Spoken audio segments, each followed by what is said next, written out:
everyone, I wish everybody a happy 4th of July Friday, and today, for this Animation Friday, I thought it would be interesting to discuss the history of animation, in particular the history of the way animation was marketed over the years. And without further ado, I'm going to discuss all the way from the start to all the way to where it is now. But basically, animation started around the time film actually was getting started in the later 1800s. And then eventually this came to the early 1900s when we had the first filmed bits of animation that were coming out. And then ultimately we had shorts. One of the first iconic, I guess, cartoon characters that came out during the earlier 1900s was Felix the Cat. This was before the talkies too, so animation sort of went along with all the other kinds of filmmaking, in particular live action, where there was animation that involved really no talking, and Felix the Cat was the first to be not only that iconic cartoon character, but also the character that started off in silence. And this is where we see the first marketing structure, I guess, of animation. They did have merchandise back then, in particular for Felix the Cat, who was the most popular. And then later on, the marketing sort of changed because earlier on in the 1900s, we started getting talkies, and this really damaged Felix the Cat's reputation in regards to animation, because there were other animators that were coming in and were making talkies and focusing on creating dialogue within animation. In particular, Walt Disney, who started off trying to use talkies, in particular with Mickey Mouse. And the rest is sort of history from there, and really is the foundation of animation. And really the struggle was and the first transition that we see from animation is from silent form to talking form. So that was a really, really big marketing aspect that a lot of animators saw as a huge potential to them.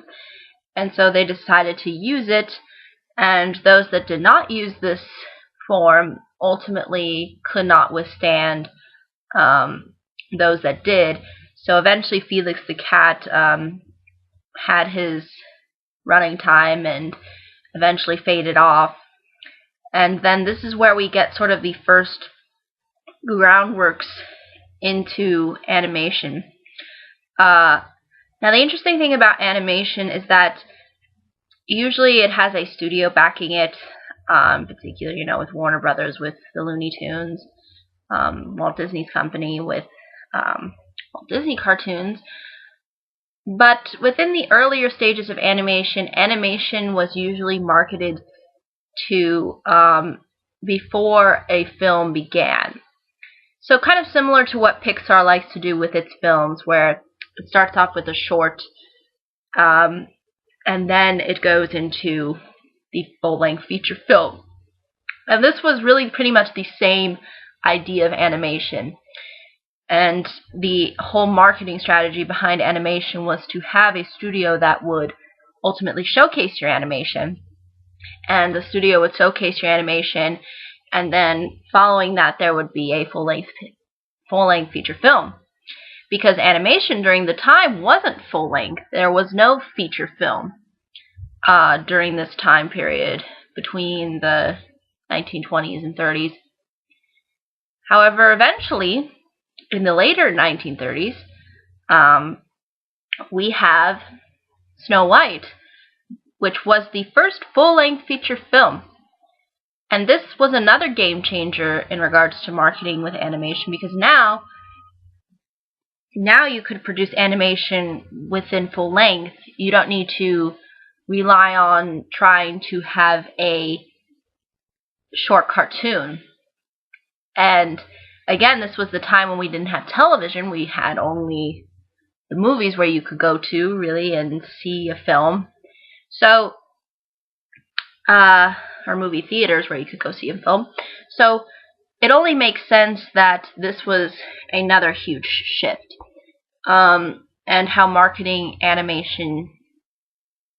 this animation changed, because it was no longer about showcasing a short. It was about trying to see who could ultimately make a full-length feature film. And really, the hugely dominant studio that ultimately gave us the full-length feature film in animation is Walt Disney. And Walt Disney really had no competition within this area, because nobody thought that it would be possible.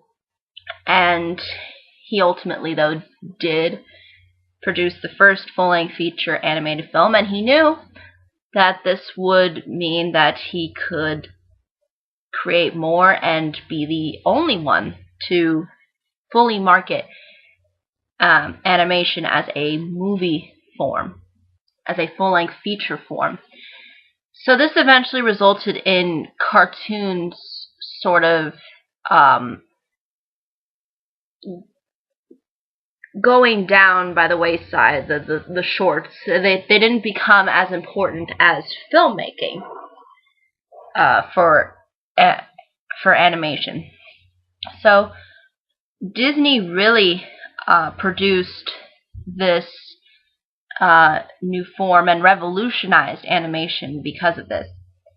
And as a result, as you'll see later, in the 1950s, Disney ultimately became not only just a film company, but a amusement park company. So Walt Disney knew that there has to be other ways in which to gather resources for not only his films, but to showcase his ability to make films and to show and bring children into a world of filmmaking. And Disneyland was really, ultimately, I think, a really big marketing strategy from Disney's standpoint, because you have basically every single Disney kind of basically you have Disney's films showcased throughout the park. Not only the films that came out earlier on within Disney's history, but it would showcase this aspect later on into the future, because now we see Disneyland and the other Disney parks, marketing the various films that eventually will come out or have recently came out in their park. They will showcase this, and it's really it's such a genius strategy on how to reach your audience, because not only do you have a animation studio, but you also have a park that is sort of dedicated to the films and dedicated to the ideals of the company that Disney made. And so this was a really big game changer too. So not only do you have it in film, you also have it in real life.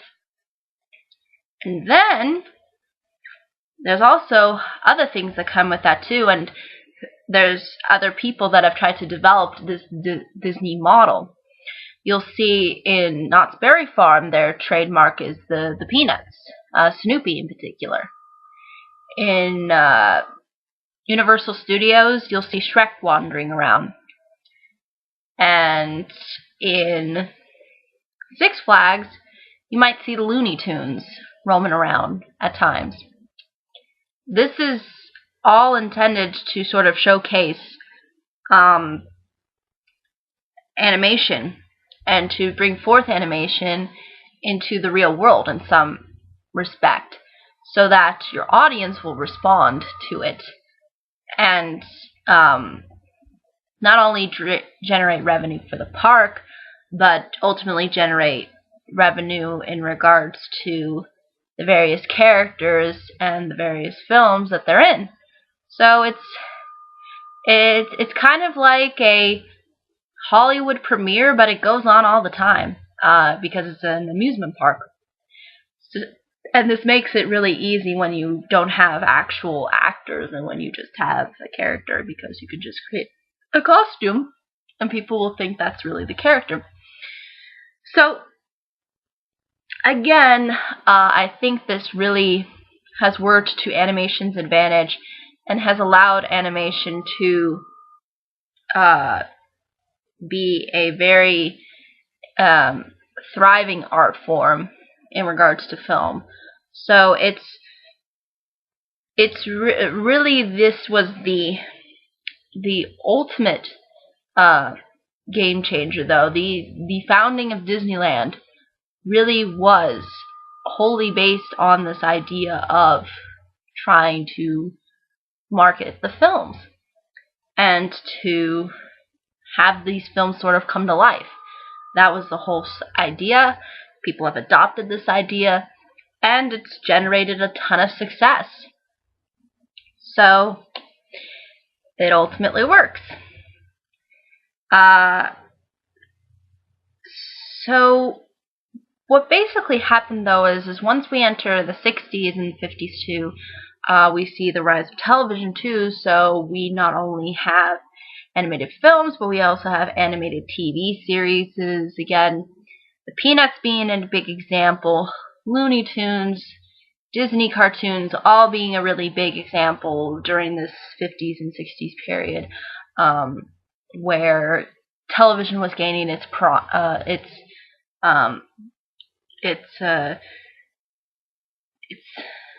threshold, basically, and ultimately creating a lot of competition in the process, because you had various different kinds of cartoons that came out.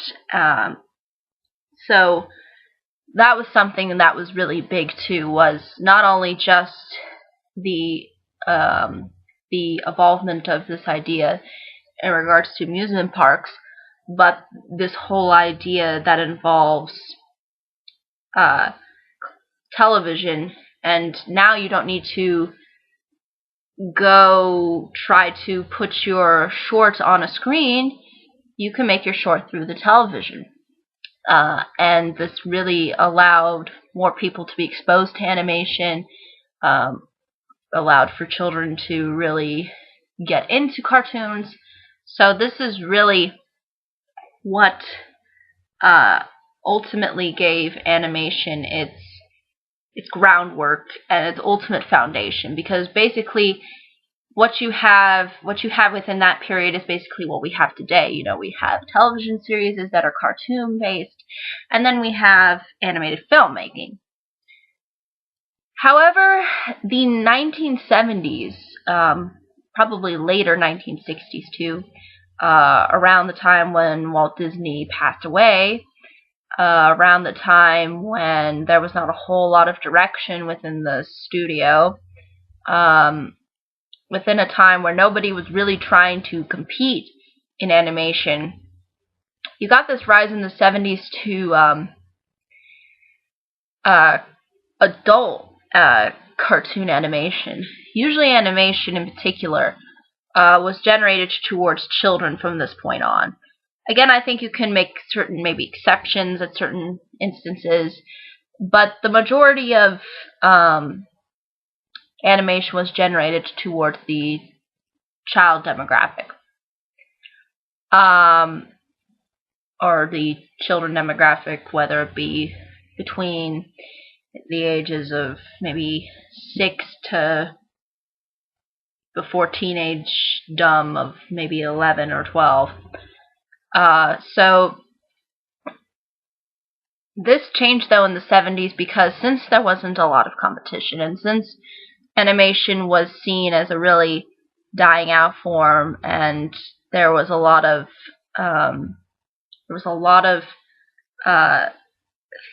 things that were sort of declining within the 70s, it did make sense though that ultimately there needed to be some kind of market for animation that needed to emerge to ultimately replace the children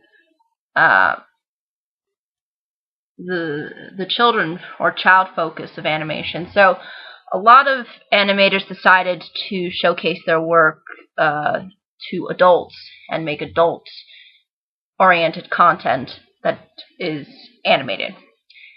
Ralph Bakshi, I hope I'm pronouncing his name correctly, but he was one of those animators in particular who focused in on animation for a more adult audience. But I would say though that a lot of the animation during this time is very underground. It's not really that explored all that much. At least nowadays, nobody really remembers it. And I think that's just because animation was in such a dire state of a lack of leadership that it didn't allow for it to ultimately revive itself until around probably the 1980s,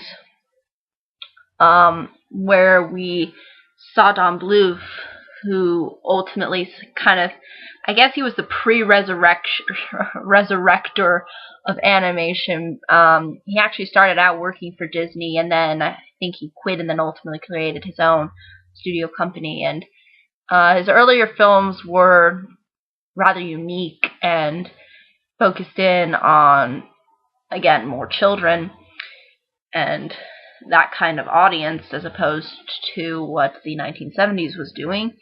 And he created some memorable films in the process. Unfortunately, though, his success didn't last all that long, because his films did not have a lot of quality to them towards sort of the latter stages of his career. So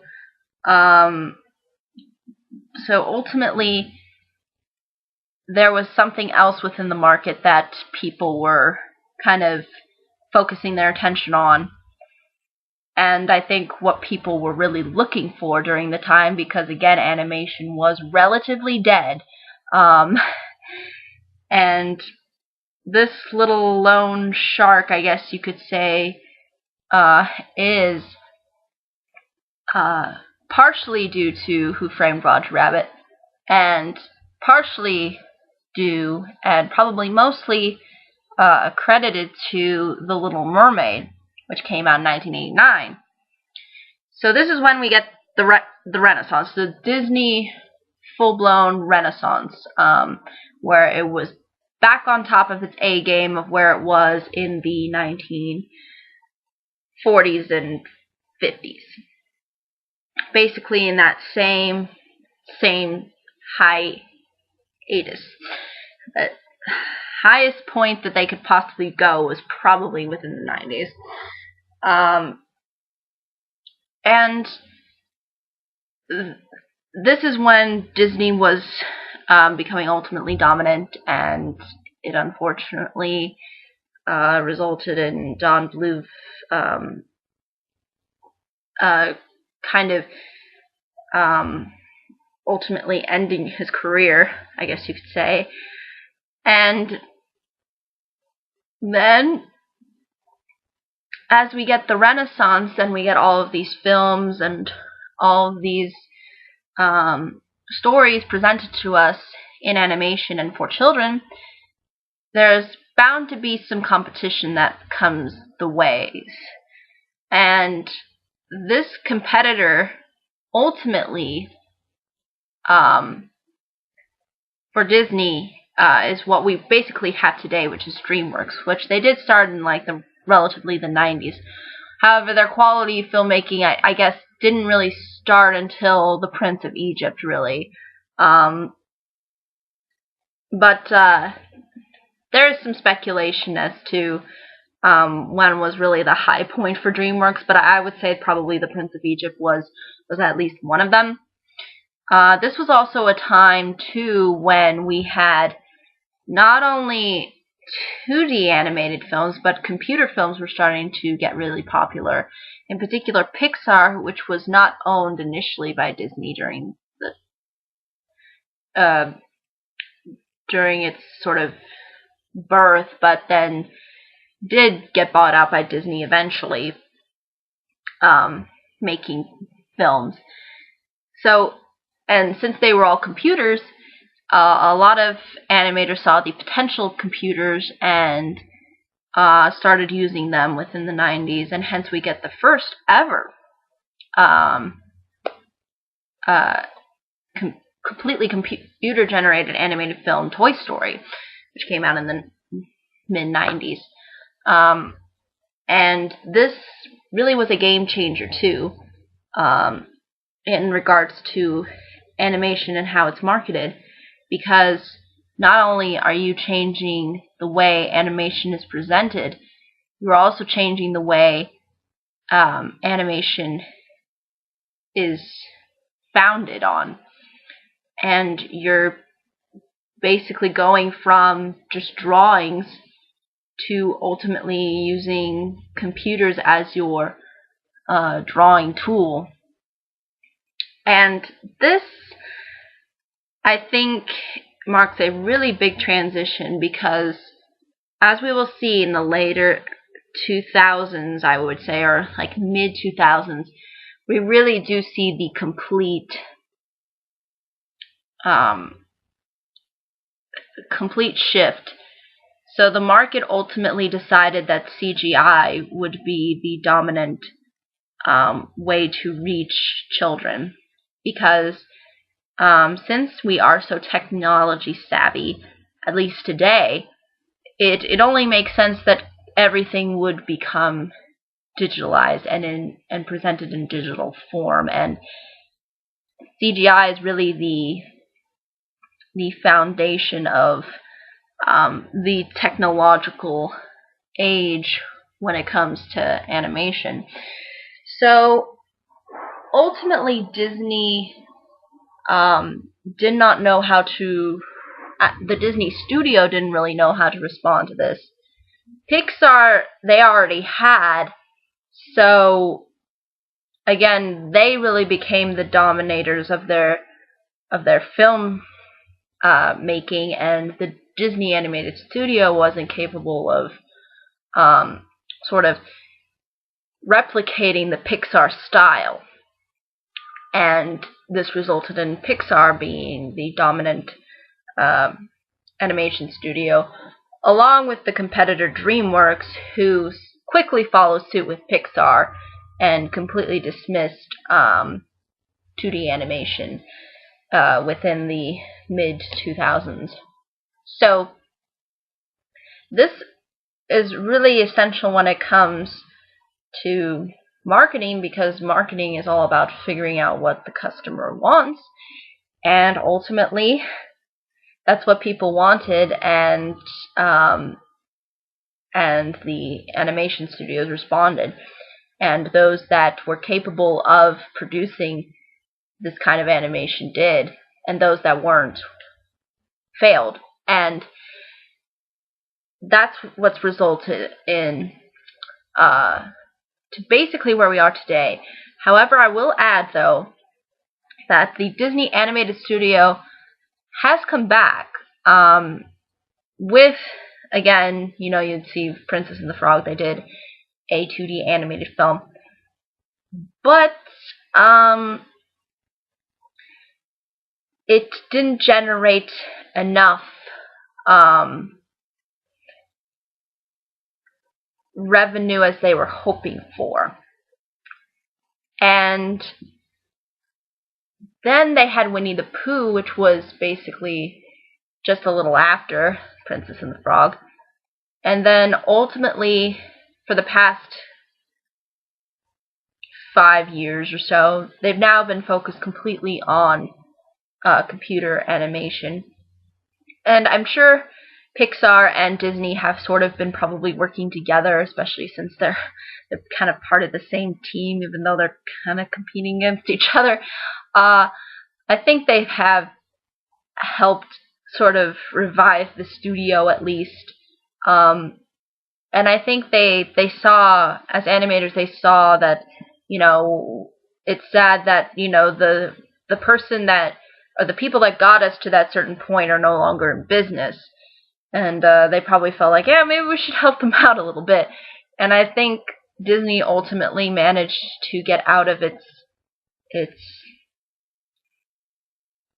complete slump and ultimately sort of rise again and become completely dedicated, I think, to computer animation. And I don't think they'll go back. I don't think that we will see a 2D animated film anymore. I think that that genre of animation has died. It was a good run. It was a great, great run, but I don't think it's going to come back because I think children appeal more to computers and the look of computers, because since children have been gaining a mass amount of technology, I think it only makes sense that they would like computer characters over, and you could probably say this is similar to sort of the rise of video games too, where they're playing as a character, that they would want their characters to resemble that kind of similar environment or kind of background. They just look like computers, like computer drawings and not hand drawings. So, what does this mean in regards to animation? Well, I mean, there is still a lot of competition now. We have DreamWorks, Pixar, now we have the Walt Disney Studio. So we got we got a lot of options there. Unfortunately, Pixar has not been doing all too hot lately, at least, since their Planes film wasn't all that successful, both critically and at the box office. So, yeah, as they're not doing that well, DreamWorks is still kicking butt. He's making tons of animated films, and Disney's starting to I think, get there. I think they're doing well. I just think there's certain things that they can improve upon, but I think they're doing really well for a studio that hasn't been there for years to finally come out. I think is just amazing. So we'll really see what happens at this point, but the marketing has been ultimately towards children, at least now. Although I think within television there has been more of a rise of adult television shows, and I think this is really where adults, you don't really see adult animated films, but you do see a lot of adult animated shows within television. So I think that's been a big dominating factor, like The Simpsons, Family Guy, Archer. Those kinds of shows dominate, I think, in regards to television.